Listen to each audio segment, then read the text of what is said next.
You are listening to Productivity Straight Talk with your host, Amber De La Garza. Amber is a sought-after productivity coach, trainer, speaker, and writer who gives entrepreneurs the straight talk on personal productivity. No BS, fluff, or overused jargon. Just actionable strategies to get results and succeed in business. And here is your host, Amber De La Garza, the Productivity Specialist. Welcome, and thank you for listening to Productivity Straight Talk. Today is episode 267. Changing the Game of SOPs and Processes with Jennifer Smith. If you're a business owner who wants to learn effective business strategies, improve your time management, and elevate your productivity to maximize profits, reduce stress, and make time for what matters most, then you're in the right place, and I'm so glad you've joined me. Today, I'm going to sit down with Jennifer Smith to dive into the world of SOPs and processes and discuss how Scribe, the company she's founded, is working to make every business professional's day better by making them more efficient and their days run more smoother. In today's episode, you will discover why it's important to document your processes, how key man risk comes into play, how to lower your resistance to creating SOPs, best practices for rolling out SOPs with your team, how Scribe helps you create and update SOPs, and so much more. Jennifer Smith is a former VC and McKinsey consultant turned accidental CEO. She interviewed more than 1,200 business leaders on a quest to understand everything there was to know about processes, best practices, and productivity. Now with her startup, Scribe, she's empowering people to own their processes by building the world's first operating system for know-how. I am so looking forward to this conversation and bringing this conversation to you. So let's meet our guest and get to the straight talk. Welcome to Productivity Straight Talk, Jennifer. How are you doing today? I'm good. Happy to be here. Yes, me too. We had a little pre-chat and man, am I excited for today's conversation. And we might be the only two that wake up and get excited about what we're going to talk about today, but we're going to enroll everyone else that's listening today to really maybe change their opinions about something common we talk about in here at Productivity Straight Talk, and that's processes and SOPs. And I just can't wait to dive into that with you today. You're speaking my love language. Those are my words. Yes. Okay, good.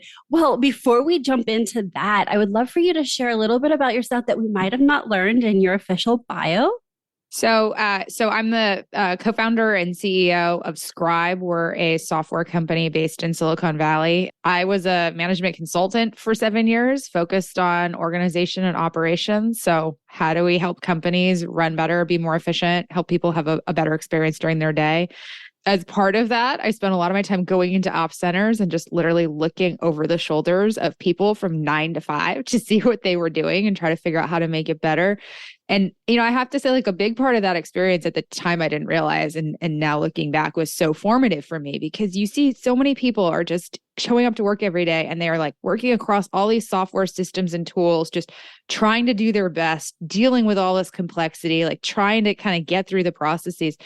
And, it's such a waste in many ways, because everyone's sitting there kind of like trying to reinvent the wheel, trying to do the best they can. They have more work than they have time for. And so to me, I sort of looked at that and said, like, gosh, if we could help make that 9 to 5 experience for everyone who's in corporate America just like a little bit better, like what could that look like? And so that's been a really sort of inspiring call for me. And what we're doing with Scribe now is just, how do we make people's days a bit more productive, a bit more efficient? How do we make everything at work just feel a little bit easier and run a little bit smoother? Those are great questions. And I'd love to dive into that. You shared that story. We are here talking because I did the same thing. So prior to starting my company, I was a consultant, and I would sit next to people and I would ask these questions. What are you doing? And the bigger question is, why are you doing it?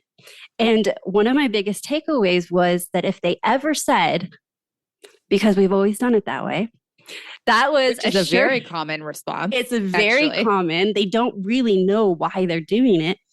It was always my clue. I'm like, there's gold underneath that. Like, if we can't answer why, it might be useless, and really get diving into that. Well, I did that in corporate, and I thought, man, like you, small business owners really need to be asking these types of questions too from their companies, because efficiency or lack of efficiency is so not just common, but it hurts so much more in a small business than maybe in a larger company where there's a lot of fluff. And so I took that experience because I loved doing it. And I shifted to doing what I do now, which is coach small business owners on efficiency and productivity. So very nice crossroads. We both had, I think, a very interesting role, because I don't think, when you're in high school, you don't say, when I grow up, I want to shadow people and ask them what they do. Maybe you saw Office Space, in fact, and you say like, oh, goodness, I really don't want to be those Bobs. Right. Exactly. Well, okay. So I want to hear about you interviewing 1,200 business leaders and asking about processes, best practices, and productivity. What are some themes or running trends that you heard when talking to all of those people?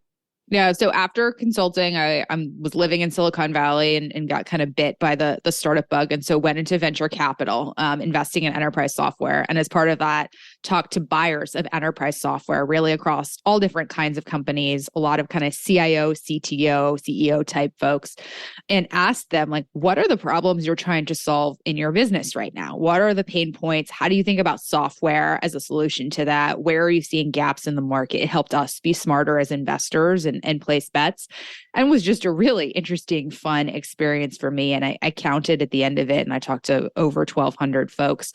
And I'll tell you, a lot of the same themes came up. People would use different language, but it was a lot around, hey, my business runs on processes, right? People don't always use these words, but I've got people showing up to my company every day, and they are fingers on keyboard trying to create value for the company. And, maybe I've got 5 people, maybe I got 5,000, maybe I've got 50,000 or more people. And they all have specialized knowledge on what they do, what makes my business tech. And that specialized knowledge walks out the door every day at 5 p.m. And I've got to hope that it comes back. And I observe that there are differences in behavior between people, right? My best performers are very different than my average or worst performers. And the knowledge of what's special just lives in those people's heads. And if I just had a way to be able to take what's out of their heads and share it across everyone, like, couldn't I see big impact across my business? And that's something that resonates with me, because when I was a consultant, that's what we did, right? When you went and sat next to someone, you probably went and sat next to the most tenured person, the most experienced, the best person. And you're asking them, like, what do you know? What's different about what you're doing compared to everyone else? And then at least I would write that down in PowerPoint, right? And that would become the deliverable to the company. And this theme kept coming up of like, well, yes, I wish I could scale my best people, or I wish I could find the most efficient, the best practices in my company and scale them across everyone. But it's a trade-off, right? I mean, what are my options? I sort of tell that person, hey, take time away from your job and write down what you know how to do. That's not a very popular request, right? Right. Or you say, hey, I'll maybe hire someone to come sit next to you and figure out what you do and sort of document it for you. But it was this whole idea of like this institutional knowledge, which really powers any company. I don't care whether you're a company of 2 or you're a company of, 2,000 people. There's institutional knowledge, the way things are done here. Mm-hmm. And that's probably the most valuable part of your business, I would argue. And it's something that's ephemeral. It doesn't really live anywhere other than tied up in your people and your human capital. And that becomes a really big problem, especially for businesses that are trying to scale, because then as you add more people, the output doesn't scale linearly. Yeah. As you're talking about that, not only does this information live in our employees, but as small business owners, generally, it's almost always in the business owner's head. And that stops them from wanting to scale or grow their team and ask for help, because the idea of getting it out of their head in a way that would make sense to anybody else is so intimidating. I'll tell you, we work with small businesses the most, and the most common sort of objection I hear from them is, well, I don't have I don't have time. Like, I'd love to hire more people. I agree. I need help. I don't have time to hire more people. I'm like, well, that's a sign you definitely need to hire more people, right? Yeah. But it's because they say, like, I don't have time to show people everything that I know how to do, right? Training up even an assistant or something would take so much of my time. And I have to get stuff done. And to what you said earlier, I mean, the thing I love most about small businesses is their time is money more than anyone else. And everyone in a small business acts like an owner, whether you are the owner or not. It's this extreme level of ownership. And it's because every minute you're spending doing something is so precious, because that's a minute that you can and should be spending building your business, servicing your customers, doing the core of what there is. And there isn't this overhead or fluff or complexity that you're talking about. And so I love working with small businesses because they're so practical and so thoughtful about how they spend their time, because it's worth so much to them. Yeah, absolutely. And I know large companies, as you were speaking to, have this issue of like you said, and I hope they come back tomorrow. But even small businesses, we could become so dependable on our small teams because each team member is so incredibly valuable, that there's a risk to that they could walk out the door, they could get sick, they could choose something different for themselves. And what's left is the business owner holding a business that feels very crippled. And not only is that the key man risk. It's a what? Key man risk. Yes, key man risk. And it's not only just strategy, but it also does something to the business owner's mindset. Whereas sometimes you're like, okay, I'll fix this. And other times that might feel defeating when you're like, oh my gosh, like my right-hand person just left with all this information. How am I going to rebuild? And that's really what we're talking about with regards to why it's so important for documenting processes and SOPs. Now, before we hit record here today, I had shared with you a post that I posted on Instagram yesterday. And I'm just gonna read it here because Jennifer was so nice to tell me how wrong I was. And I'm so happy she told me this. So I wrote, does creating SOPs take time? Yes. Tons of energy? Yes. Is it boring? Yes. But is it worth it? Yes, yes, yes. So, and I went on to share more about that. And I said, in one word, SOPs create reliability. And after I shared that with you, what did you say, Jennifer? The first half of that is wrong. Or at least that's why we exist, to make that wrong. Because I totally agree with the second half. The SOPs are so important. They build in reliability, they build in efficiency, they build in productivity. But what percentage of your processes in your business are actually documented? I have yet to meet a business where I'd say it's more than single digit percentages. And I'd say most businesses is probably less than 1% of the work you actually do on a day-to-day basis is written down somewhere, right? Absolutely. And that's a big problem. And why is that? It's because of the first three things you said, right? It's really time consuming.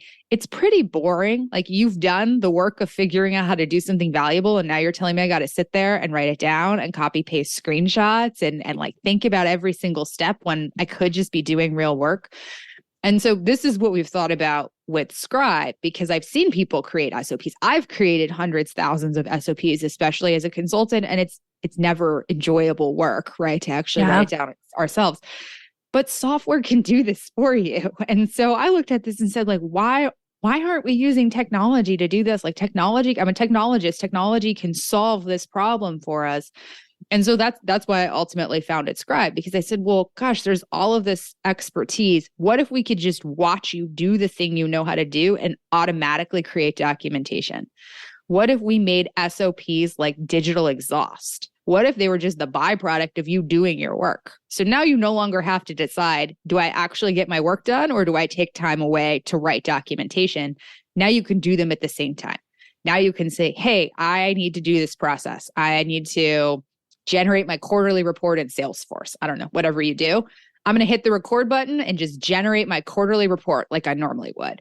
And then when I'm done, I just hit the stop record button and boom, I've auto-generated a step-by-step written guide with screenshots, an SOP that shows how do we generate quarterly reports at this business.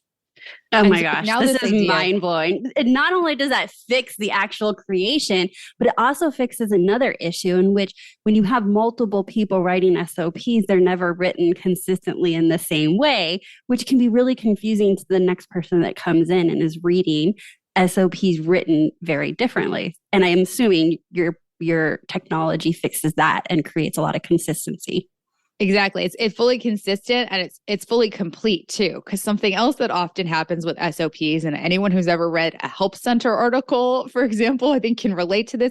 They skip a few steps, right? Because if you ask an expert, hey, how do you do something? There's the classic example. Maybe you did this in school of like the peanut butter and jelly sandwich. Write out all the instructions to create a peanut butter and jelly, and people will just say, oh, you take 2 pieces of bread, you put them together, and you're done. Well, actually, there's a bunch of intermediate steps that if you've done it before and you're writing it down, you just kind of skip and assume. But for someone doing for the first time is actually really important. And so this is saying like, hey, if you just use technology, now it's not only fully consistent and standardized, it's also complete and accurate. Like by definition, it has everything you need to know. It's a foolproof guide to show exactly how to do that process. You're not leaving anything to interpretation or guesswork. Absolutely. Now, I have not personally used your program yet because it sounds amazing, but I have a question. What does it remind you, or is there any mechanism to do updates? Because I'm just going to keep throwing different challenges out that I experience, right? So now you buy it off the bullet, you write all your SOPs, you've invested all these man hours, time, commitment, the whole project, and inevitably they're outdated. And then it becomes a bigger project again because the habit of continually updating them wasn't quite there for you or your team. So how does Scribe help with that?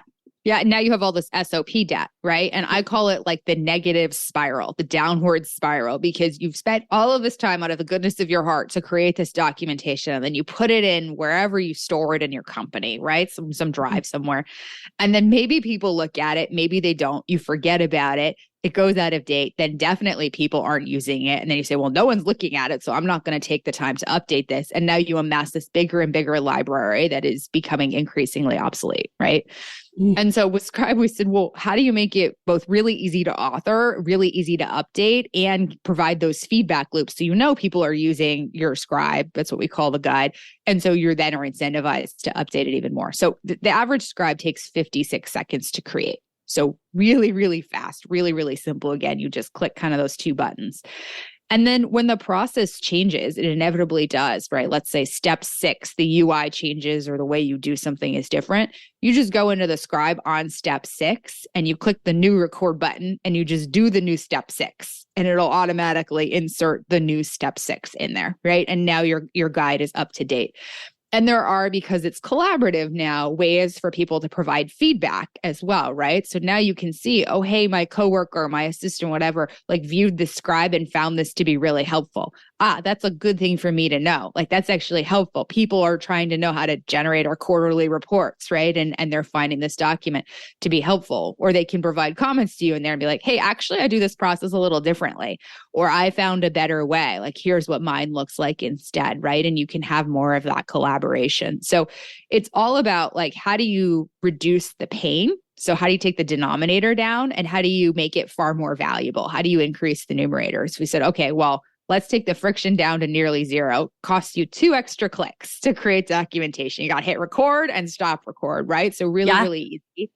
And now let's make it really, really easy for you to be able to share that with the folks that you need to be training, whether that's your colleagues or clients who are constantly asking you questions on how to do things, customers that you're trying to enable.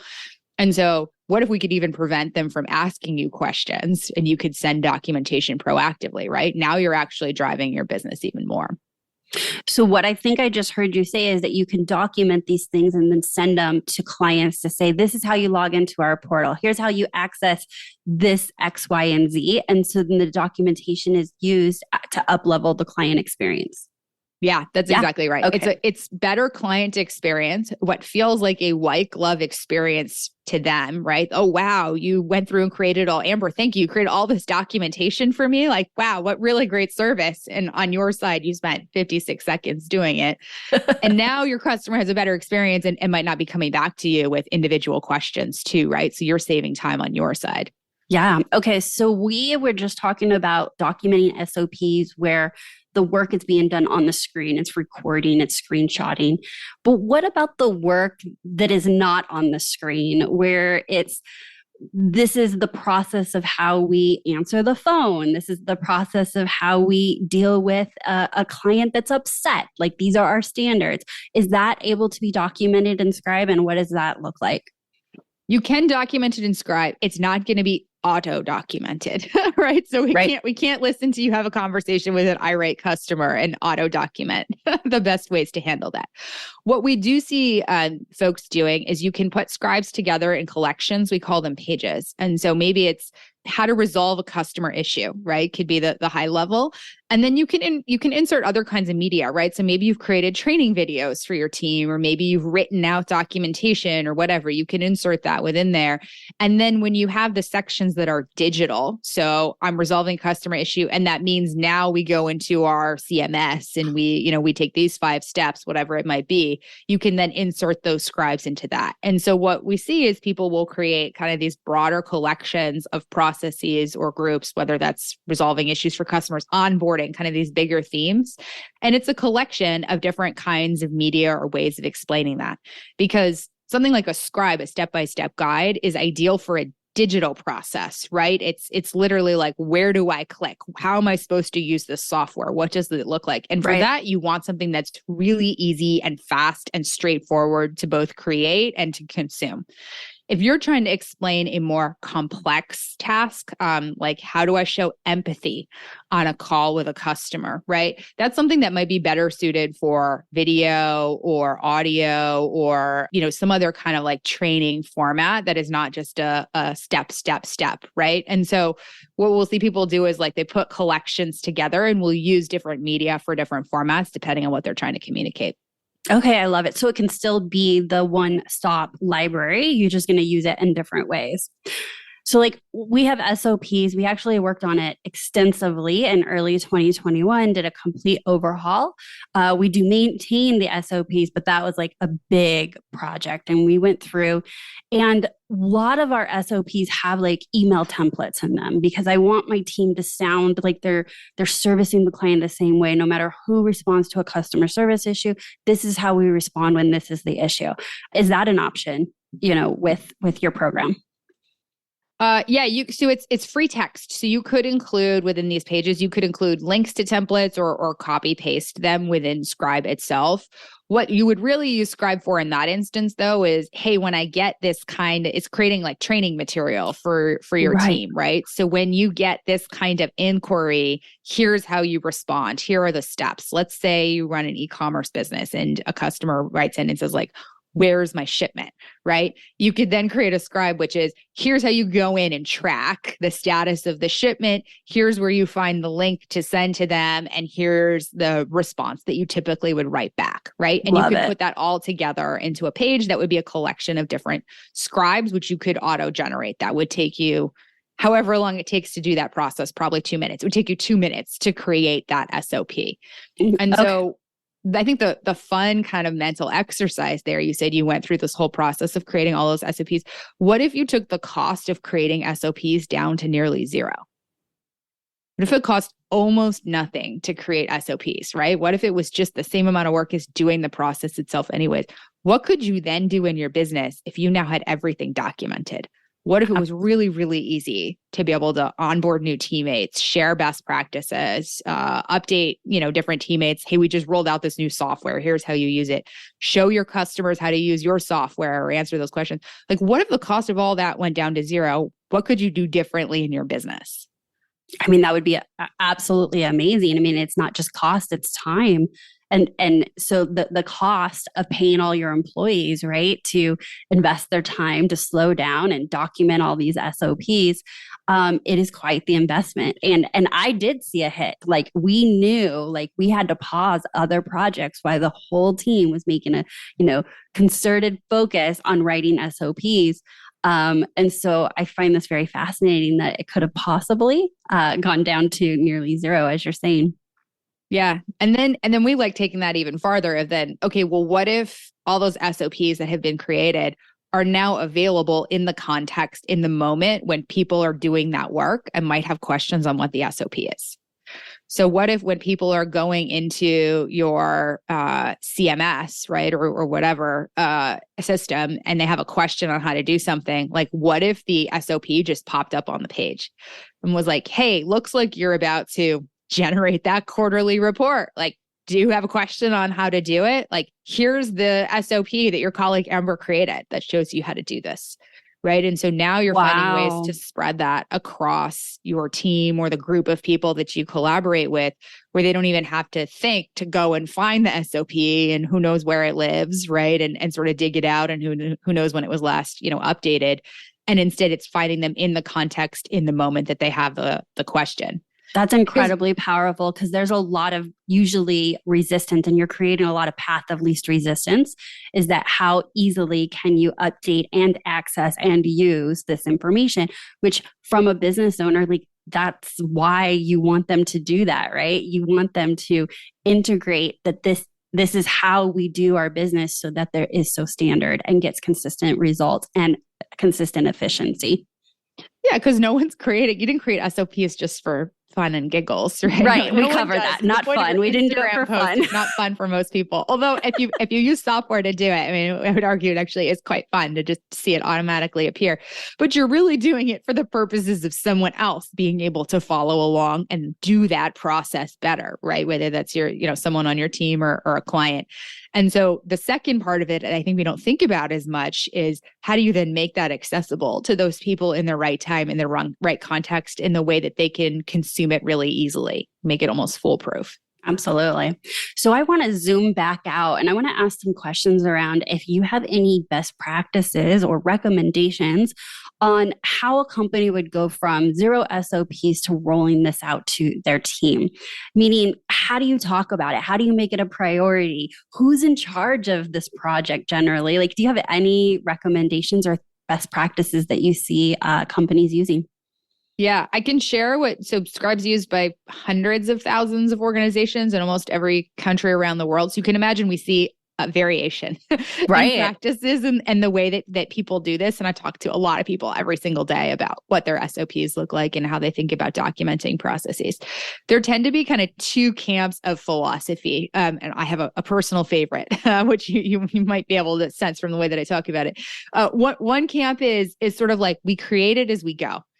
Right? So next time you go to do a process, it's more organic. Next time you go to generate that quarterly report, to use the same example, just hit the record button, right? Anytime you do something that you think someone else in the company or an external client is going to need to know how to do, just start building up this repository, right? And then next time someone asks you a question, hey, Amber, how do we do this thing again here? The quick shoulder tap. Hey, can you show me how? Or you're onboarding a new person, whatever it might be. You then can show them that repository, right? And say, hey, here's the answer to your question. You can find it here.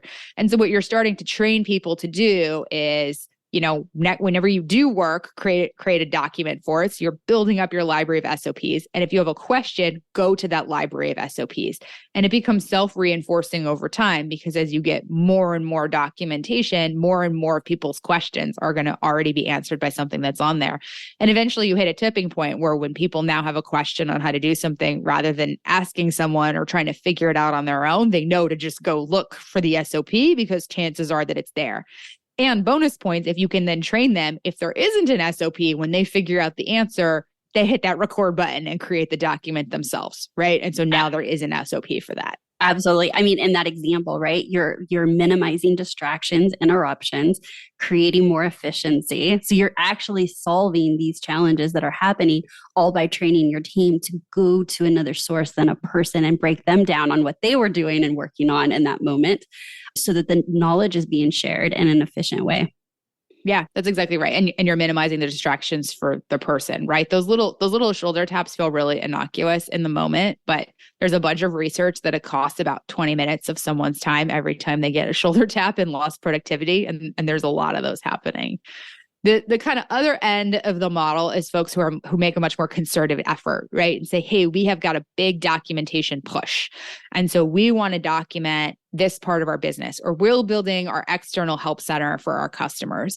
And so for this X period of time, like we're going to go through and we're just going to hit the record button and do all of these processes and create this documentation. And we appoint, usually there's a person or a couple people who are in charge of that. And then they ask others, the SMEs, to, do the actual documentation, but they're in charge of kind of bringing it all together and packaging up and putting where it needs to be. And that can work really well too. You just have to have someone who is really motivated and ties it usually to a bigger project, right? Usually it's not, hey, we're doing documentation for documentation's sake. Usually it's, hey, we're facing a big productivity initiative, or we're scaling a lot, we're adding more people, or we're servicing a lot more clients, or we have less people and we need to figure out how to do more with less, right? And so we got to figure out how to scale what the people who left know how to do across everyone else. And so the more you can tie it to, here's what we're trying to do as a business, the greater likelihood that like people will actually take the time. Again, it's 56 seconds, so it's not big time, but they have to think, oh yeah, hey, let me hit the record button to create this documentation. And then it becomes really important where you put it too, right? So with Scribe, you can store it in Scribe itself, but we also embed in hundreds of different applications and tools natively. So you can put your guide directly in there. If you use Notion, if you use HubSpot, if you use, any of these different tools, places, SharePoint, where people tend to have a lot of knowledge aggregated. I always say, if you've got a place where people in your company know to go to get answers to questions, you have won half the battle. That is great. Congratulations. You should keep that, right? And keep reinforcing the behavior of people learning to go there. And so if you're using something like Scribe, find a way to integrate it into there. So people keep going to that section, but are getting access to like the most up-to-date content. Absolutely. Okay. Wow. That's amazing. So am I supposed to guess which one is your favorite? I'm going to go for it. Could you tell? Yes. So the first one, right? Which makes total sense because, I've had this question come up often, when am I going to have the time to do SOPs? Now I get that you're getting it down to 56 seconds, but it's 56 seconds. It's focusing on that and your other work, all that stuff, right? Well, if you were working on looking at your projects that you and your team are going to focus on in priority, almost never the SOPs go to the top. So if you're integrating it in the everyday work, now there's no resistance to it. It's getting done and many other projects that may be a higher priority. So I do like that recommendation. And I did like your advice around getting a buy-in and tying it to a bigger why for if you're going to do the one and done misspoke. One and done, but it's a one-time push of, hey, we're going to create all of this to start. Right. And not done in the sense that it's a living document. It always needs to be updated. Right. But getting the buy-in of that, it's providing a very specific value to the company that really matters to your team. Right. Right. And like there are many different ways that you can do that, right? You can tie that to the individual. And that happens even in that first kind of organic model where we talk to a lot of folks who say like, I spend a lot of my time explaining to people how to do things. We've had customers who have done time studies, and they find that on average, their folks spend anywhere between 9 and 20% of their week explaining to others how to do something, whether that's a colleague asking a question or a customer asking a question or them trying to find answers to info. McKinsey did a similar study that said it was 20% of the average knowledge workers week is spent trying to find information. So there's a strong individual imperative, which is, hey, you could just save a bunch of time that you could spend doing other things, right? And not answering questions or having info yourself. But then it also aggregates across a team and across a business, right? Because now if each individual is far more productive, like you're productive as a team. And now what if the best of what each person knew how to do was available to everyone else? Now you've up-leveled your entire team, right? And so what's nice about it, and we thought about this a lot from the way we've designed our product, is how do you make it so the individual has incentives? It's just better for them. It's a better experience. It makes their day easier, but then it's also helpful for your business, and it's better for the team, and it's better for the business overall. Absolutely. Another point to the culture around it is that if your culture in the company or in your business is that we just document everything, because what I find is that small business owners get an employee that gives notice. they freak out and they're like, I need you to document everything. Like document as much as you can before you leave. Yeah. Now, you've got an employee that has already mentally exited the company and you're asking them to save your ass by documenting what they can on their way out. Or the other scenario is you're thinking of letting them go. So you tap your employee on the shoulder and you're like, so I would just like you to like document what you do and, make some SOPs. And they're like, I'm getting fired. Like they know, like that's code for I'm being let go because no one else is doing SOPs. Why did they ask me? So what I love about this is just setting a standard that here at my company, we document processes and SOPs for the greater good. And not only do you have that asset, but no employee feels any kind of way. And you are protected should somebody leave with or without notice. Right. Right. I mean, it comes back to kind of the key man risk, right? I can't tell you how many times I will talk to customers and they'll be like, oh yeah, I have, Cheryl here. She's been here for, so many years. She knows everything. Oh gosh. Like if she left, we would be dead in the water, right? Yes. Everyone has those people in their company. I remember having those people when I worked corporate, right? Like you just knew, don't mess with them. They got to do whatever they wanted because the whole company knew they held all the knowledge. And like those people will leave eventually. They have to, right? They'll retire, they'll find something, whatever. That happens. It's inevitable. And so how does your business withstand any individual person or individual teams in, knowledge in their head? And a big part of it is just building a culture of, we document everything. So it's not special or weird if I'm asking you to document. It's the way that we work here.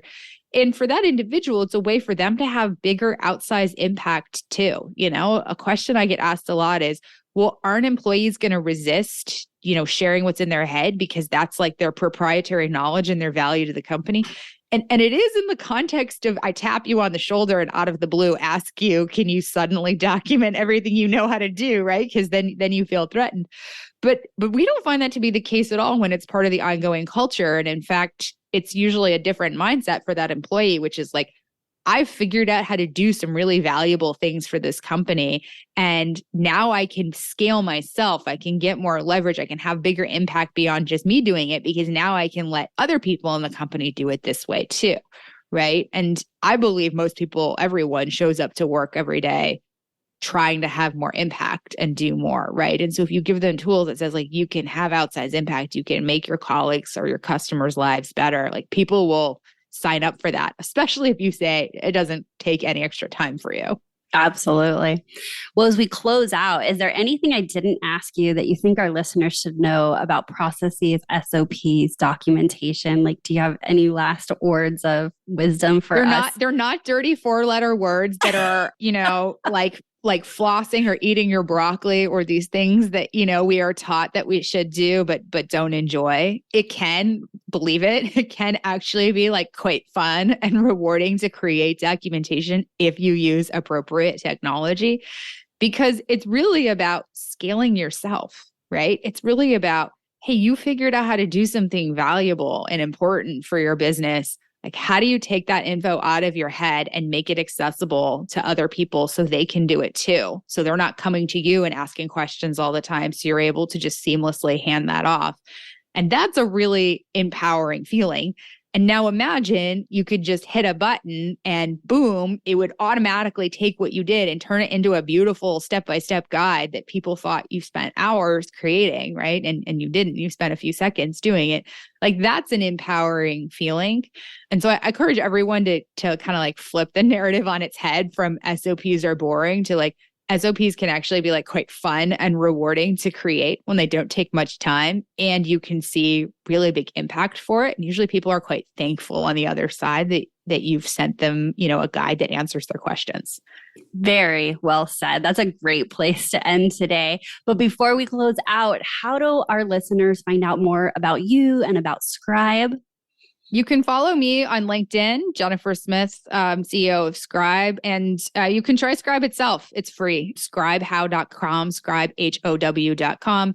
We clock from the moment you land on our site to the moment that you will have created your first guide that is ready to share. Takes on average 4 minutes. So really, really easy, no learning curve, designed for all levels of digital literacy.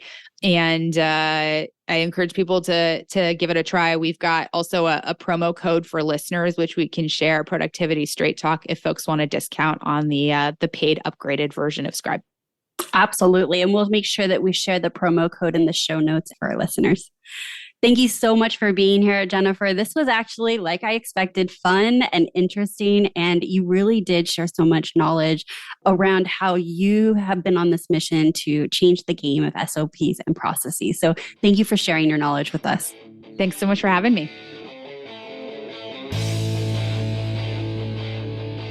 I sure hope you enjoyed today's conversation with Jennifer, all about SOPs, the importance of it, how to roll it out to your team, and be consistent with utilizing SOPs. But I need to be straight with you. No change, no change. Without taking action, nothing will change for you or your business.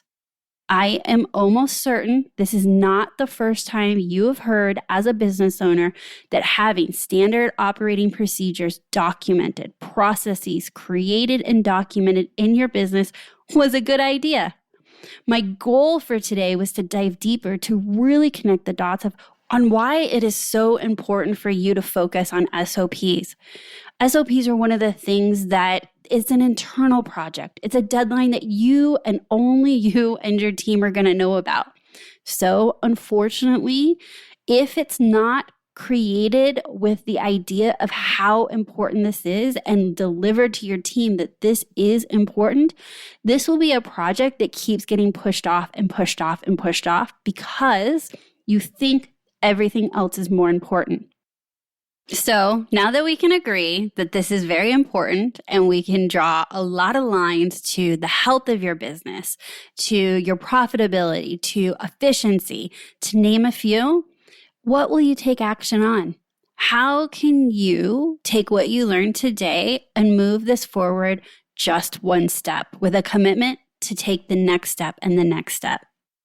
If you need help taking the next step, if you're thinking, I don't know what the first step is, and if I knew what the first step is, I don't know what the second step is, or perhaps you're thinking, yeah, I've tried this, but I am not accountable to myself, I am not following through, then I would love to help you.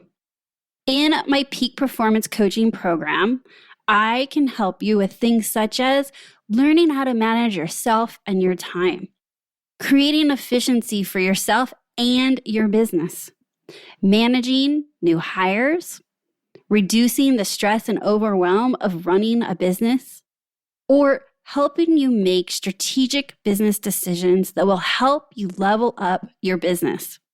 If these are areas in which you find yourself wanting more support, then I would love to talk to you. I invite you to schedule a discovery call so that we can discuss partnering together to help you get unstuck, reduce stress, and determine a clear path to increase profits. Head on over to amberdelagarza.com/coaching. Again, that's amberdelagarza.com/coaching. If you have not already done so, be sure to subscribe to the podcast so you do not miss another episode of Productivity Straight Talk. And if you have loved this episode and think it would be of value to another friend, a colleague, a business owner, please feel free to share it. I appreciate you sharing the podcast so that I could reach more business owners and help.